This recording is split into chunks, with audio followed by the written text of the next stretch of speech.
Good morning, ladies and gentlemen. I am Scott Silly, Chief of Business Integration here at the Transatlantic Division. I would like to welcome you to the Leadership Development Program Tier 3 graduation ceremony. Today, we honor 4 graduates who have completed the required LDP 3 coursework over a 2-year span. Our 4 graduates for the class of 2020 are Mr. Joey Baer, Ms. Wilhelmina Booker, Mr. Tino Phillip, and Mr. Patrick Tilk. Please join me in welcoming.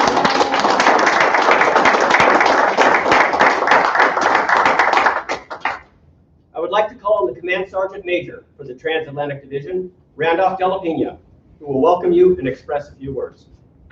Thank you, Scott. All right.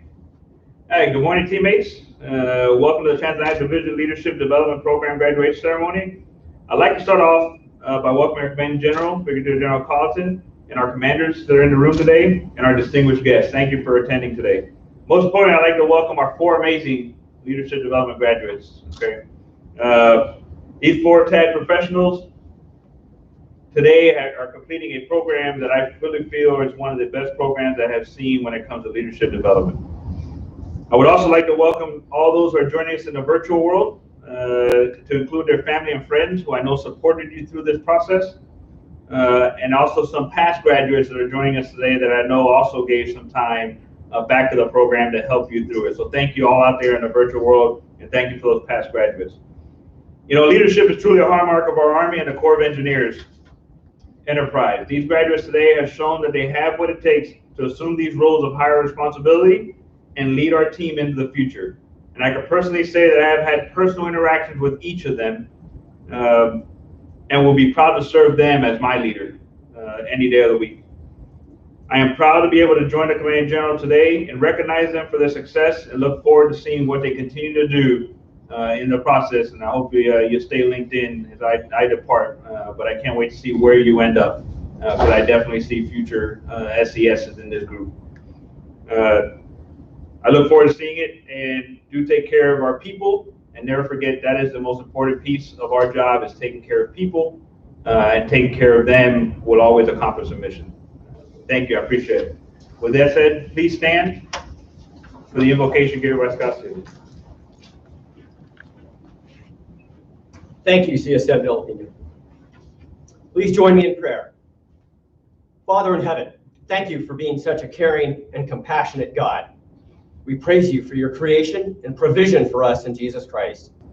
Today, we rejoice as we celebrate a significant milestone and achievement for Joey, Willow, Patrick, and Tino. Their graduation ceremony marks the culmination of 2 years of hard work, dedication, and a desire to develop into being the best leader they possibly can. All of us participating today are especially proud of their commitment and continued service to USACE. We ask that you continue to protect and guide them as they move forward with higher levels of responsibility. Thank you for your presence this morning, and we pray all this in Jesus' name. Amen. Please take a seat. Unfortunately, our Programs and Business Director, Mr. John Adams, who is currently in Wiesbaden, could not be with us this morning. However, I want to pass on his most heartfelt congratulations to each of you on this special day. We look forward to him joining us here in Winchester in November. Once again, a special welcome to everyone who's here and watching online. Thank you for taking the time to be with us to mark this significant milestone. A special shout out to Ms. Margaret Jones, who was instrumental in each of our graduates. She is in Afghanistan, so Margaret, thank you for watching today. And also, the Frederick County Sheriff has joined us today, Sheriff Lenny Milholland. Sheriff, thank you for being a part of our ceremony today.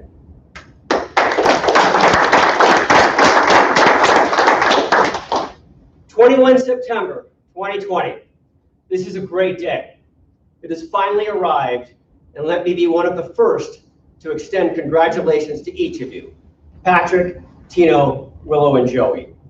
One of the benefits of managing the LDP3 program is watching the leadership developmental journey of our graduates over a 2-year time period.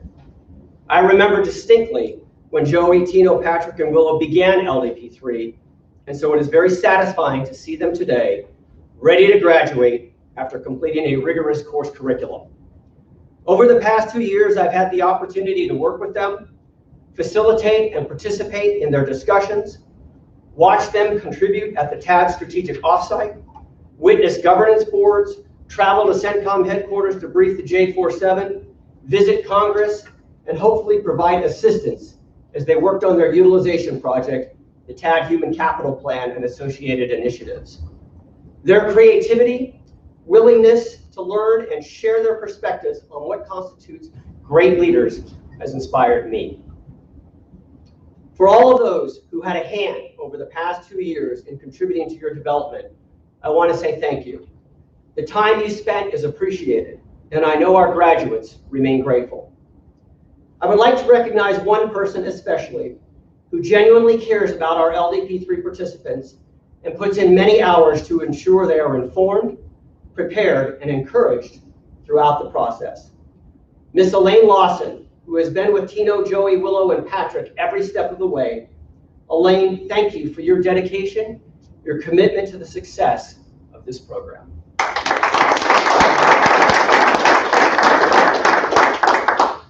Now I would like to call each of our graduates forward, one at a time, and share with you some key details about who they genuinely are. Mr. Tino Phillip.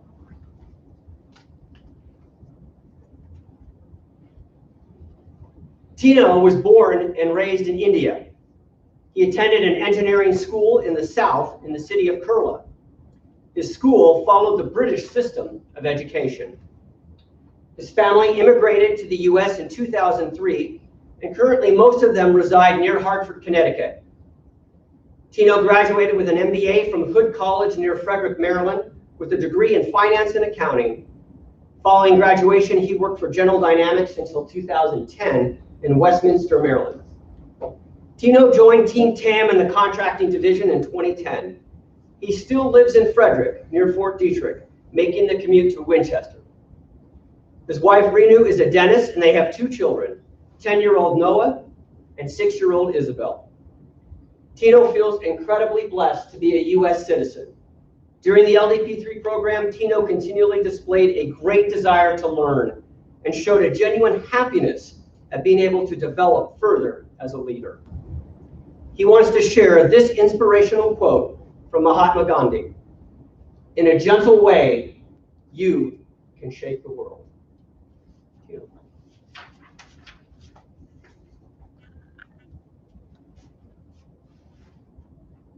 Thank you, Scott, for the kind words. Brigadier General Colton, Council Secrets, Sergeant Major Talapino, Mr. Adams, and Mr. Waters.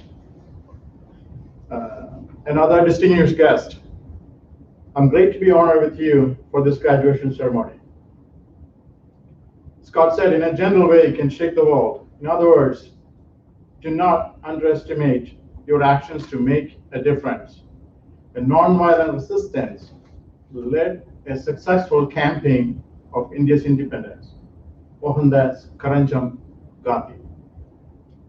As part of this leadership development program, LDP Tier 3, we have gone through a rigorous 2-year leadership training to include visits to United States Congress, US Central Command headquarters, USA's headquarters, offsite to Army War College, and the Pentagon.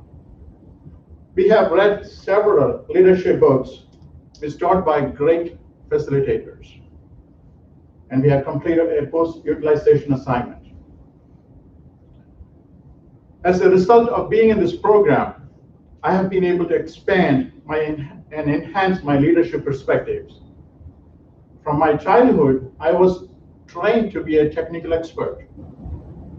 Through this program, I have come to understand a broader leader's perspective than a technical expert.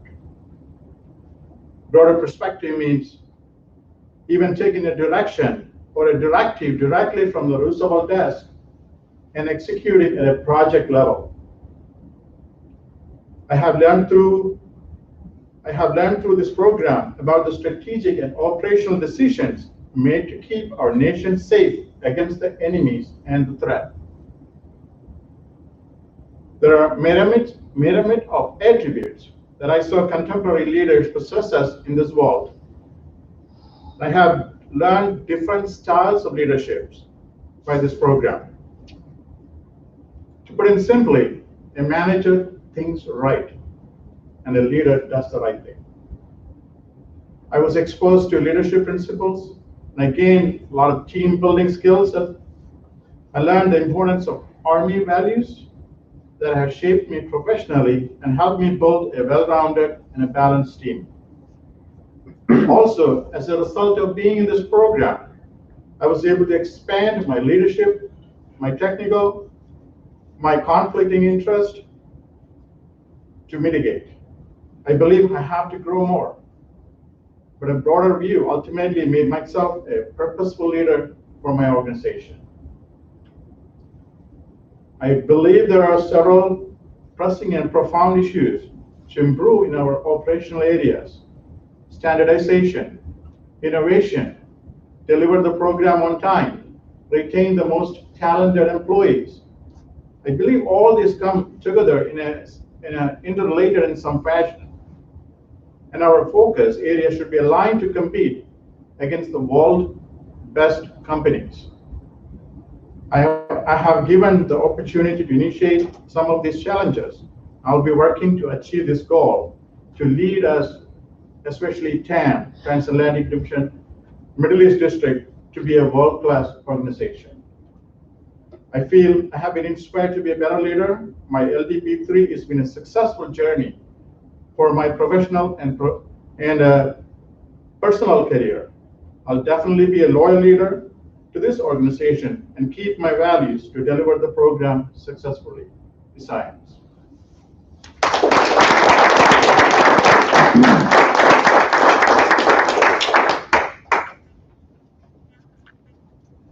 Thank you, Tito. Appreciate those words. Our next graduate will be Miss Wilhelmina Booker.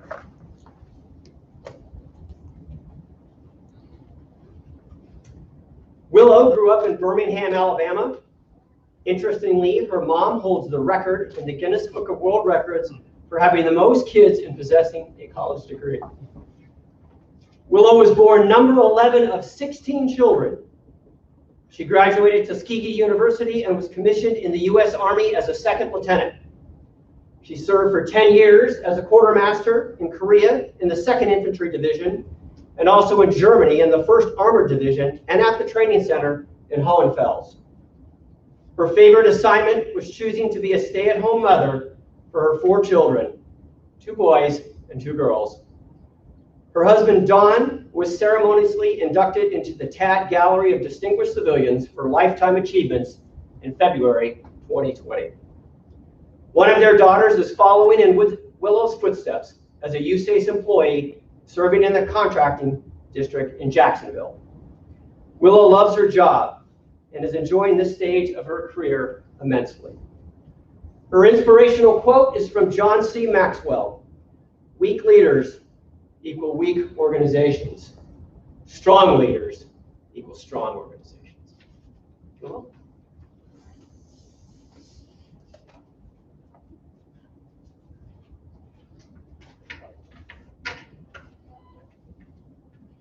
General Colton,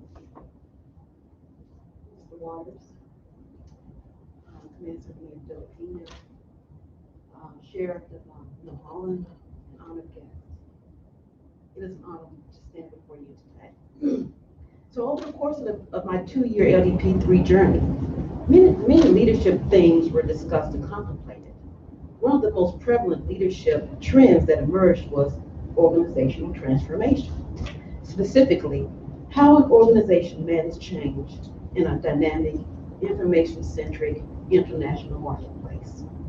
Whether the discussions centered on Steve Jobs, Colin Powell, Simon Sinek, the trend exemplifies that organizations that embrace and anticipate change excelled, whereas organizations that ignored or failed to acknowledge it struggled or outright failed.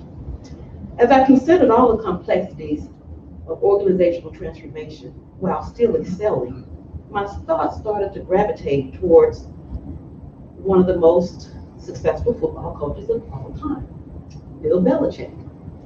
So why Bill Belichick? Because Bill Belichick has mastered transformational leadership. He has found ways to excel even though teams and players in the NFL is in a constant state of change. Think player injuries, contract negotiations, annual drafts, trades, etc., etc. The list goes on and on. Yet Mr. Belichick still found ways to excel. So just a few facts about Mr. Belichick. He was an economics major, therefore he considers himself a problem solver. A few of his leadership principles are: be the boss. Where does the buck stop? Leading from behind? Not this guy. He recognized his position of authority and acted accordingly. It shows when people have the opportunity to be the leader, they should act like a leader, which includes demanding respect. Building a team. Building a team that is exhaustively prepared, but able to adjust in an instant. Core competencies. Stick with people you can depend on. You have to go with the person you have the most confidence in, because those people are going to be with you when the going gets tough. And then finally, caring about everything that's going on in the lives of your people. This boils down to they don't care how much you know unless they know how much you care. As I considered each of the leadership philosophies of Mr. Belichick, and many others over the last 2 years that we studied, I have kind of embraced 3 principles that will guide my leadership journey. 1, define and master core competencies. 2, effective leaders serve. And 3, diversity matters in leadership. Number 1, define and master core competencies. As a contracting officer, many of the core competencies are a part of our professional series and governed by the FAR. However, contracting is not isolated in a silo. We participate as members of PDTs responsible to collaborate to deliver world-class engineering solutions. It matters not if we produce perfectly executed contracts, if they are systemically late and over budget. According to Mr. Belichick, on a team, it's not the strength of the individual player, it's the strength of the unit and how they all function together. Put another way, it is not the strength of contracting, it's the strength of the PDT. Fortunately for TAM, there are many great examples of excellent project delivery teamwork demonstrated over the years. PDTs that have demonstrated the ability to work cohesively and produce superior results. One such project was the PDT led by Ms. Kim Sanders and Janet Bernoni in execution of the Qatari Shield 5 program. So just a little background, the Shield 5 program was initiated in 2016 and was a $1 billion program with multiple construction sites throughout Qatar. It was a testament to TAM's commitment to excellence in project management, even though there were many challenges in our management approaches to success. For example, recognizing the difficulty in hiring and maintaining a stable use-based DA civilian workforce to provide contract oversight.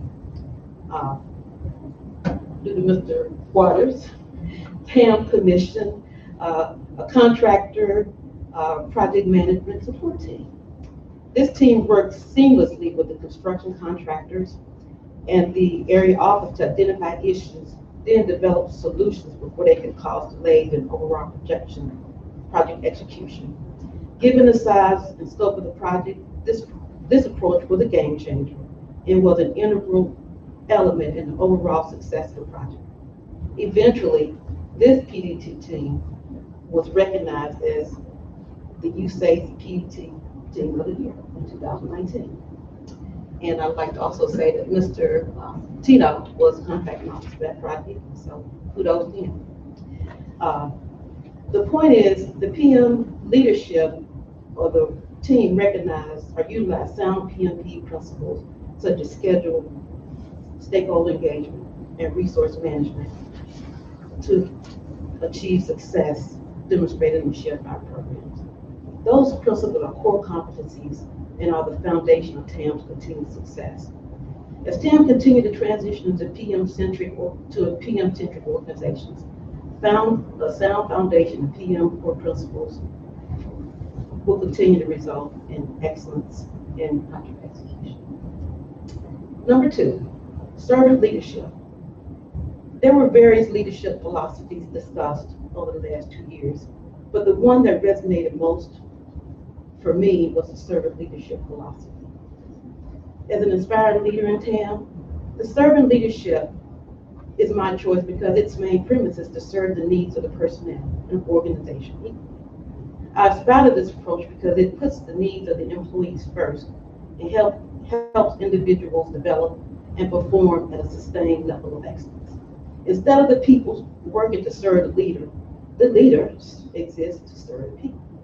When leaders shift their mindset and serve first, they benefit as well as their employees, and that their employees acquire personal growth while the organization grows as well due to the employees' growth, commitment, and engagement. And lastly, diversity matters in leadership. It has been proven that more diverse organizations are often more innovative and creative. Diverse teams often boost creativity by bringing together individuals from varied backgrounds and experiences and offer unique ways to improve processes and procedures. The question is, what is an organization's diversity compass? Does diversity matter? The results and the responses often answered not by words, but by a visual representation of an organization's leadership track. Does the audio match the video? The LDP program is also a tool to grow leaders from within the organization. It offers a bridge to leadership training and is typically not available in traditional roles.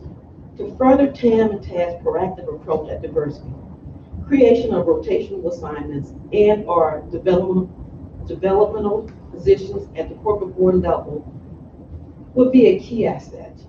This would offer diverse employees an opportunity to gain experience at the executive level and also convey that the organization is committed to diversity at every level.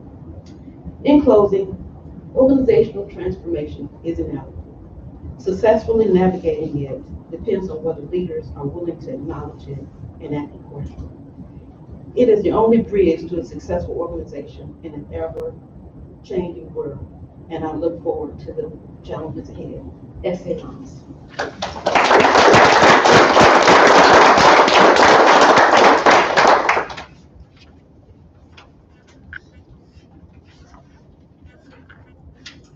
Thank you, Will. Mr. Patrick Tilk.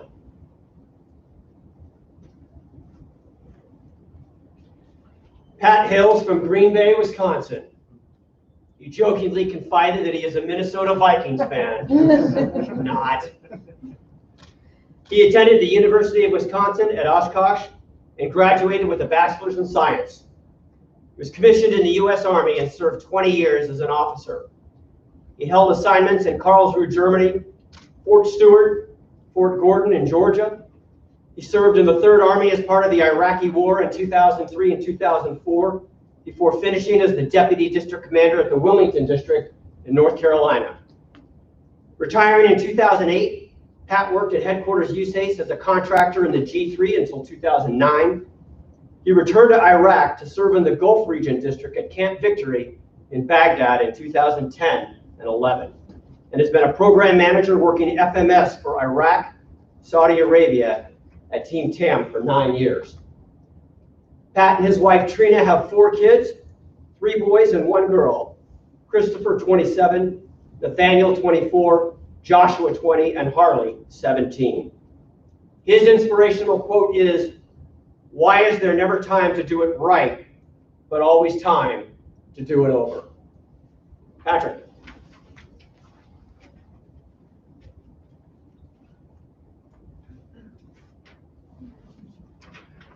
I'm the one that needs the glasses.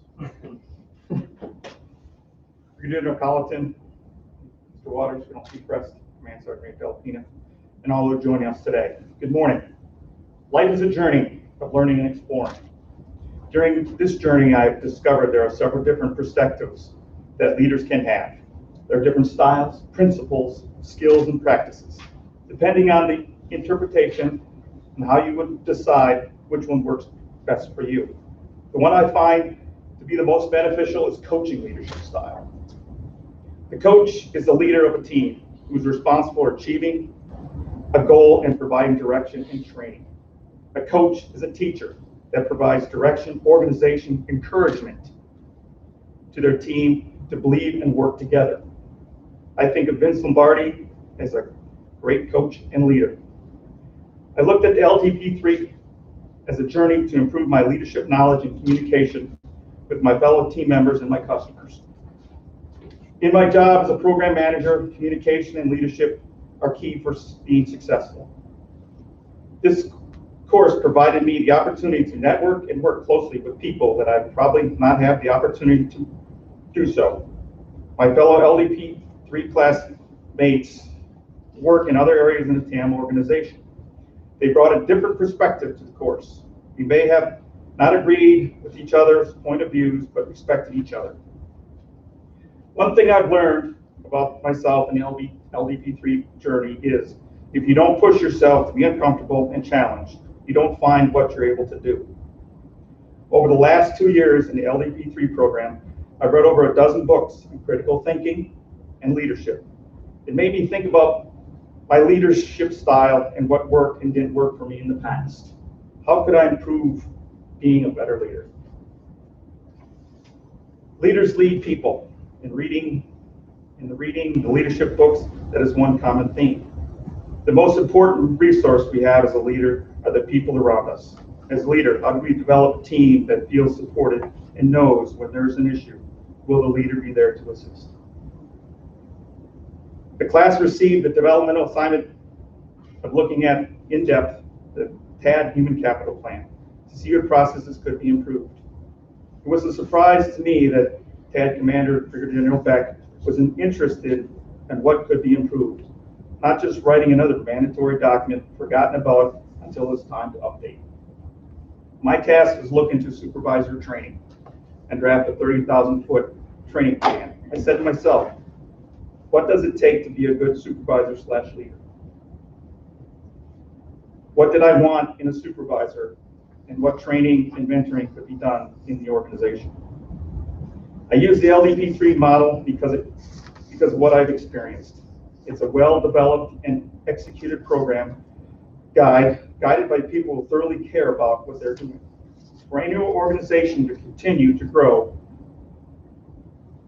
there should be a leader development program that challenges you to think outside the box and take some risks to change. My LDP3 journey has ended, but my life journey continues. LDP3 has opened my eyes wider and made me aware of the fact that to be a good leader, you have to take the time to invest in yourself. I've started to take time to read additional leadership books and take in what I've learned and applying to my everyday life when interacting with my coworkers and customers. I've come to the understanding that the difference between a good leader and a great leader is not based on the leadership skills they have developed, but also on how often and in what manner they demonstrate them. Thank you for investing.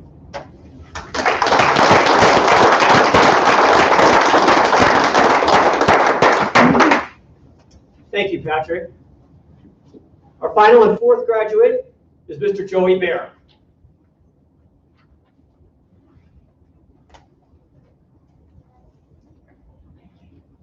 Joey was born and raised in Hutchinson, Minnesota until he was 8 and subsequently moved to Winchester in 1995. He is definitely a local guy, graduating Millbrook High, Lord Fairfax Community College, and then Old Dominion University with a degree in civil engineering. Joey started with the Corps while in college, and then as a Department of the Army intern, did rotations in program management, cost engineering, and also spent time in Kuwait. He married his high school sweetheart, Caitlin, and they have 3 children, 2 boys and 1 girl. Caden 7, Archer 6, and Natalie 4. So he is quite a busy dad. An avid deer hunter, golfer, and archer, Joey has contributed at both TAM and at TAD headquarters. Joining TAD in 2019, he has worked in both the business and program integration divisions. His inspirational quote is, "As a leader, you can't add value to your organization without first adding value to the people." Joey?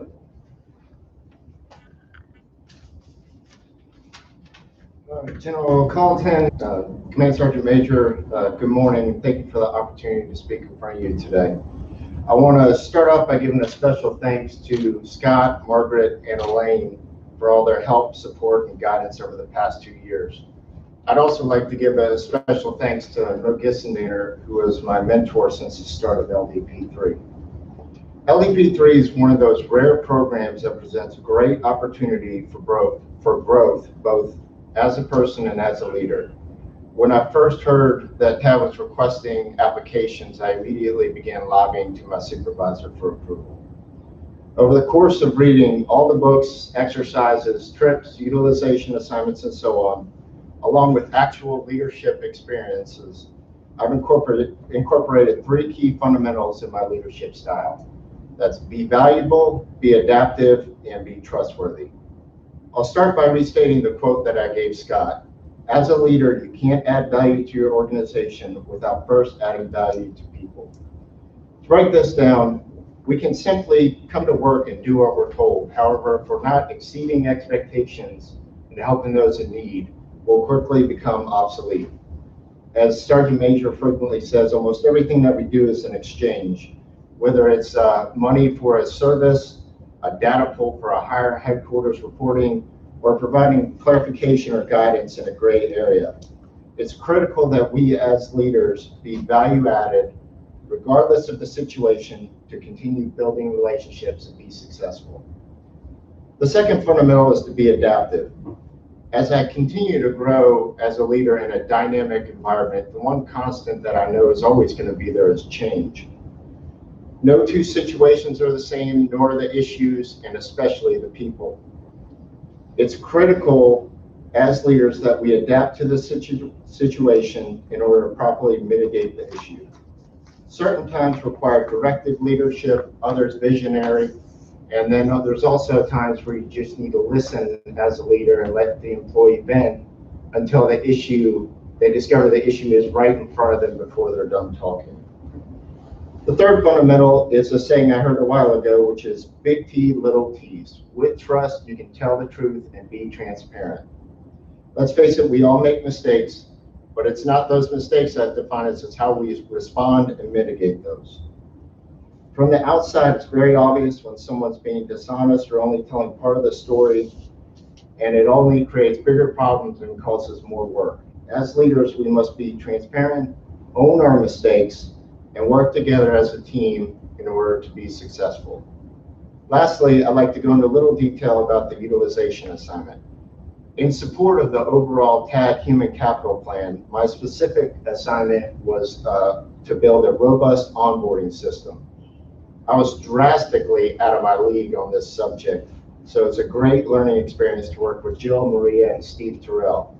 And the major takeaway is first impressions leave long-term perceptions. So with someone coming on board, it's that first initial experience that they take with them throughout their career. It's critical that we have this mentality in order to develop this world-class program. I'm excited to see the impacts of the site, of what the impacts of what this site will have on our organization once it's complete after the holidays. I thank you again for the opportunity to speak in front of you today, and those who have helped me out on my LDP journey. I stand ready to pay it forward to inspire, mentor, coach, and listen to those that are just starting theirs. Thank you.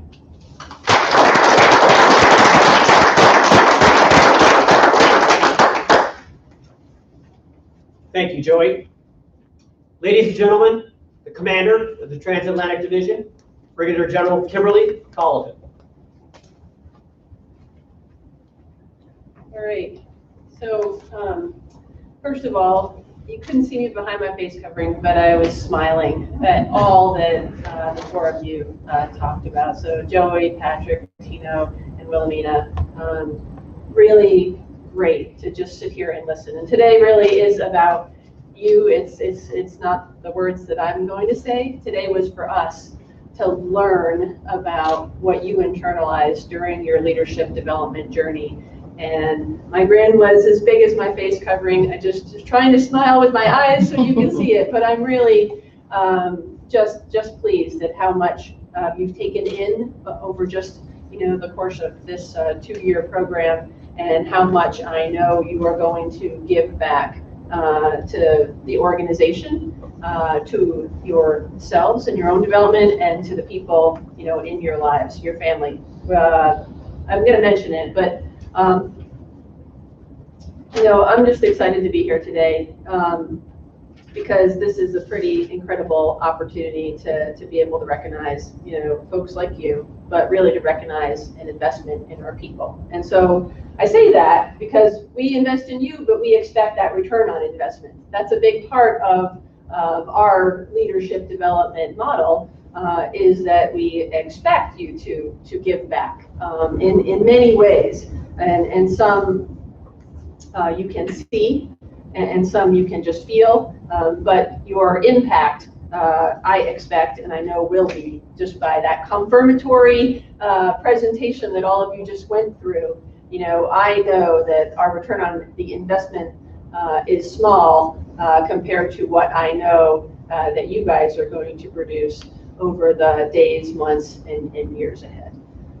So I want to kind of start out with, people are our number one priority. You hear the Chief of Staff of the Army say that. You hear the Secretary of the Army say that. I know the Chief of Engineers, the head of our organization. I said it. It's not just to say it. We mean it. And when you do that, you match that with actions. And so I am proud that the Army invests in leadership from the very beginning.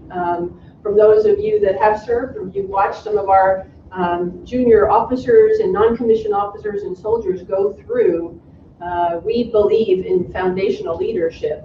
And I think that is why the Army, your career, whether as a civilian or military, is if you're going through leadership training in all that you do. It's not just the head of an organization that is the only leader in the organization. As you mentioned, project delivery teams. Our teams are led by its members, not just by one. It takes, a village. It takes a team to deliver a $1 billion program.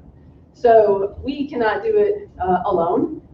We need everybody, and that's why we invest from the very beginning in our military and civilians in leadership training, because we know the return on investment is just going to make our organization better. If we don't do this, or it is part of, if we want to become a world-class organization or stay a world-class organization, we need world-class leaders across all of our formations. And so I wanted to mention that last week, actually I got to go to a week of training at Fort Leavenworth. So we keep getting training throughout the course of our career. There's more opportunities, and there will be beyond LDP 3, although it is a sort of culminating division-led program at the 3 level to bring together our subordinates after you've had a couple foundational elements to come in and learn at this level. But even I got a chance last week to go to Fort Leavenworth, and learn from my peers, and learn from superiors and folks that had retired and had been through this journey before me, and I found it very valuable. But I know that my leadership expects me, to do something with that. And I'll tell you, one of the things that resonated, the Chief of Staff of the Army talked to us, and I firmly see this, is that we are in a war for talent out there. And you talked about your project, the Human Capital Plan. It is very important. If we are going to invest in young soldiers, people throughout our formations, whether it's contracting, project management, resource management, any of our functional areas, we are fighting to retain that talent. I mean, all of you are extremely talented individuals. And although I would wish you well if you went out and worked for a Lockheed Martin or a Raytheon out there, it would pain me to have to say goodbye. I mean, because it is not only the human capital plan. We want to recruit, retain, and incentivize people to want to be part of a world-class organization. And so why the human capital plan was very important is it can't become a stale plan that sits on the shelf. We have to constantly think about how do we invest in our people so that you all can go out and recruit others to be part of this organization and make this organization the high-performing, world-class organization that we want it to be. And there's a lot of other countries out there, a lot of other organizations out there that are fighting for your talent. And so we are very lucky to have you. But we need to keep looking at ourselves and make sure we are doing things right. It's not sitting back and resting on our laurels. We have to look at how we onboard people, because that first impression does matter. And if another organization does it better, and we want to get the best engineers out of college, we could lose them at hello. If we bring them into our organization and it takes us 3 months to get them onboarded or to get them a common access card, to be able to get them to a computer where they can connect with the rest of their high-performing team that they're going to work on. I mean, they're excited and they are fired up, but we could lose them within the first couple of months, and that would be unfortunate. So I think that's the big thing, is that not just in our organization, but across the Army, we are in a war for talent, and we need to think about that way, keep our edge sharp, keep our programs investing in them, like LDP, and make sure that we are continuing to invest in our best and brightest, and continuing to invest in ourselves. Our organization, we are all a part of it. We all strive to be better, and you want to be part of an organization that is changing and growing, and we are all learning and growing from each other.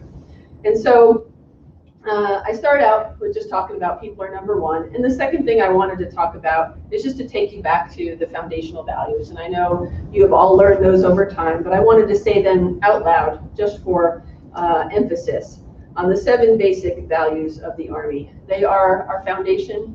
We teach these to everyone as part of the Army's core values, so that the guidance is internal of, do what is right every day. And so the acronym leadership, LDRSHIP, L for loyalty, to have true faith and allegiance to the Constitution, the Army, the unit, and each other.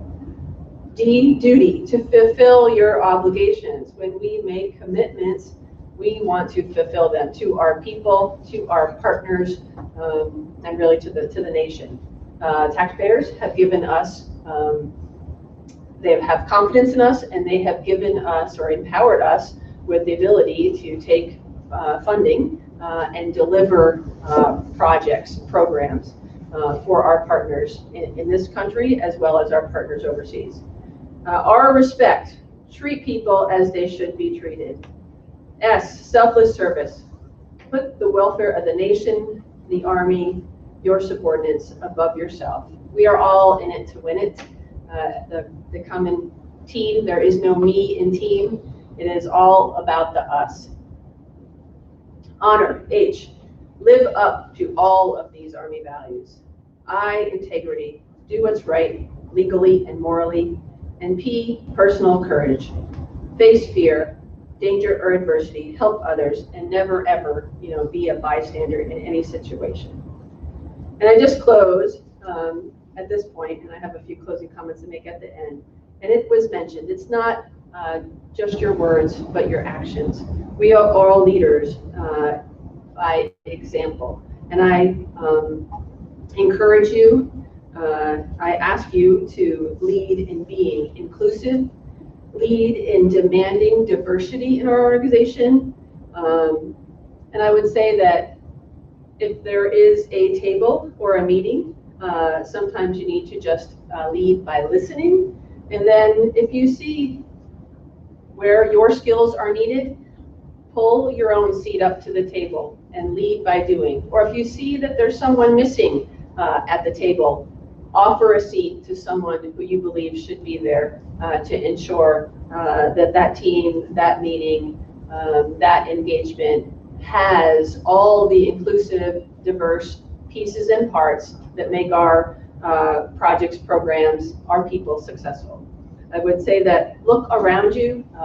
There's lots of people in here. You mentioned them, Mr. Waters, Colonel Seacrest, Sergeant Major Delapina, Scott, all of our division chiefs that participated and helped facilitate some of the sessions that you guys participated in over the last 2 years.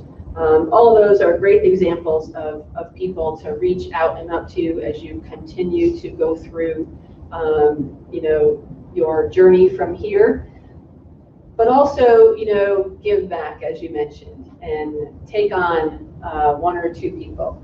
Start to do some of that coaching and that mentoring, or just listening and dialoguing. And sometimes it doesn't have to be overwhelming. It can just be sitting down and having a cup of coffee and just sharing challenges or problems and helping someone work through those. So I think that's the return on investment, is that I ask you to put the actions behind the words in leadership and to give back and to encourage people to sit and talk to you. You guys all have a wealth of experience under your belts, and I know you have so much more to give. And I am just excited about being in this organization with all of you at the helm. It gives me great confidence, and I know through that I can communicate the confidence that I have that we are going to fulfill our commitments, deliver for our partners, and take care of our people because of people like you.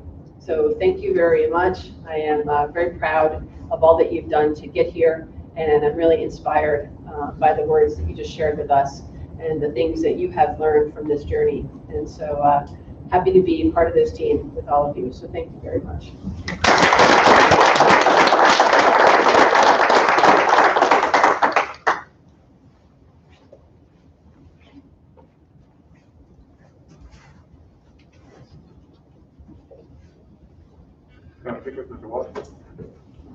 Thank you, General Colleton.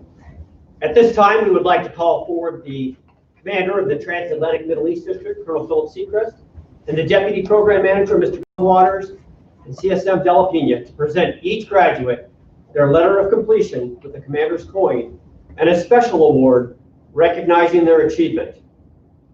The special award inscription reads, "A true leader has the confidence to stand alone, the courage to make tough decisions, and the compassion to listen to the needs of others.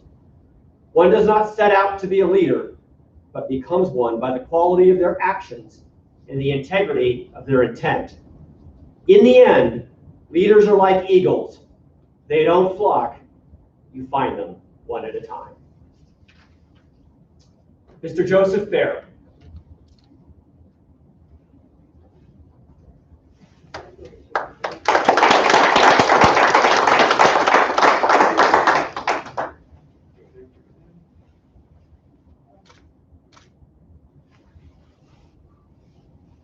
So I'm also giving you one of these unframed in a little COVID compliant package. Thank you for your excellence and your leadership.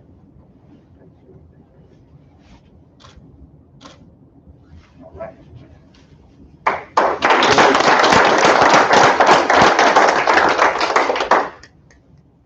Mrs. Wilhelmina Booker.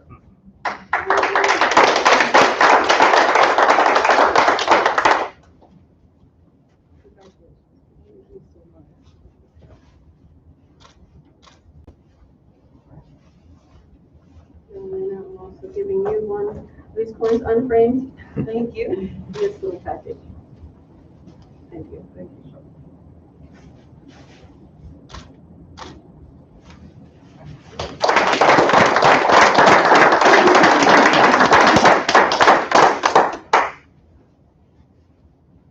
Mr. Tito Phillip.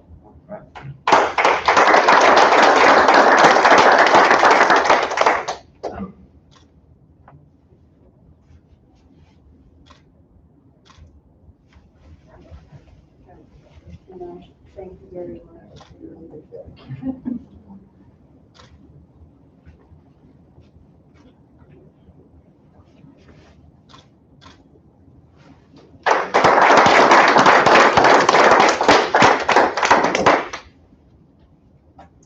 Patrick Tilk.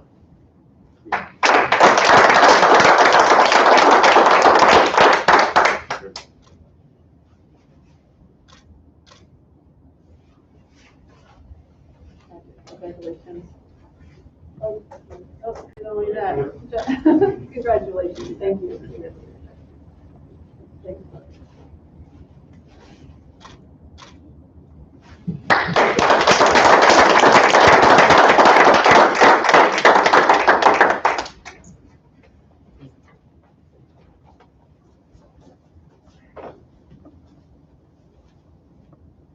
Ladies and gentlemen, Brigadier General Carleton with a few closing remarks.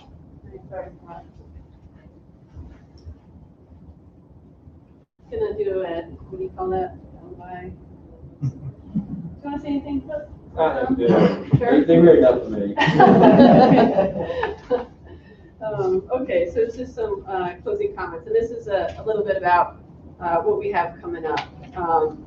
So this is, I didn't really realize that this is really hasn't been going on that long, only since 2016. So one, I'm proud that we are continuing to make this happen. Each of the different divisions in the Corps of Engineers, and Sheriff, thanks for being here. I know we're going to talk after, but we are hoping we can encourage you to send one of yours to our program, because what's important is the diversity. We want to inculcate our leaders with the perspectives of as many others as we can out there. And one thing we don't want to be in the Corps of Engineers is a very isolated black box. We want to get feedback from outside. Oftentimes we talk in acronyms, TAD, TAM, TOM. You have no idea what I'm talking about. I have no idea what I'm talking about half the time. I'm like, spell that out for me. And we need to get that perspective, because we need to talk to each other like as human beings and understand that communication is a big part of leadership. How we communicate with each other, how we communicate outwardly, and how we listen is also part of that. So I'm really proud that we're continuing to run this program, that the Middle East District, that Colonel Segrist and Tom run, is going to invest in a Leadership Development 2 program this coming fall. I think that's important to have opportunities. Some of you have had opportunities previously, some have military experience. There's other ways to get some of the leadership fundamentals, but it's important that we provide some of that too, because we also have folks coming straight out of college, straight to work. This is their first job out of high school, and we want to give them an opportunity, if they haven't in another organization or in another way, have some opportunities to build those foundational, fundamental leadership blocks that we talked about, the core values that kind of make us unique and I think respected across the world. And so this is our third class that's graduated in our division for a total of 13 graduates. And I will say that our next class coming up, which we're going to announce the members of that class in a few weeks in October, but we're going to have, or we're striving to have 10 in that class, and that's going to be our biggest class, and it's going to officially kick off at the end of October. We've awarded a contract to bring in some consultants to help us up our game and continue to exceed expectations, but continue to invest in the program. And they're going to be providing 50 hours of contact time, conducting student assessments, evaluating performance, and teaching leadership soft skills that are very important. We've also done some external outreach, and Scott, you and your team, to the Winchester Toastmasters Club to continue to engage out there with the community. As we talked about public speaking, very important to be able to talk on a wide variety of subjects and to get your point across as a leader or as a team member. And then we talked about these upper opportunities, traveling to CENTCOM, which was very beneficial, traveling to DC to watch our government, to watch our headquarters and leaders work. And I know that we're under COVID conditions right now, and it's very tough. But over the course of the 2 years, I know that we will be able to work in opportunities to continue that for the next group because of how valuable it was to you all and how valuable I think it is for us to try to find ways to do some of those things so that you can watch, learn, observe, and take some best practices from how our government runs and how large organizations run. And so with that, I'll just finish again on your actions need to match your words, and some of your actions are just listening sometimes, and then some of your actions are actually by your example. And you're going to be great examples out there for our entire workforce. Again, I'm really excited for you. I'm very proud of you, and thank you for all the hard work and time that I know all of you invested, and all of those others that invested to give you the time, or your family or your coworkers. When you had to be here, you couldn't be somewhere else, but very much appreciated because I know that investment is going to pay big dividends. And so thank you very much for that.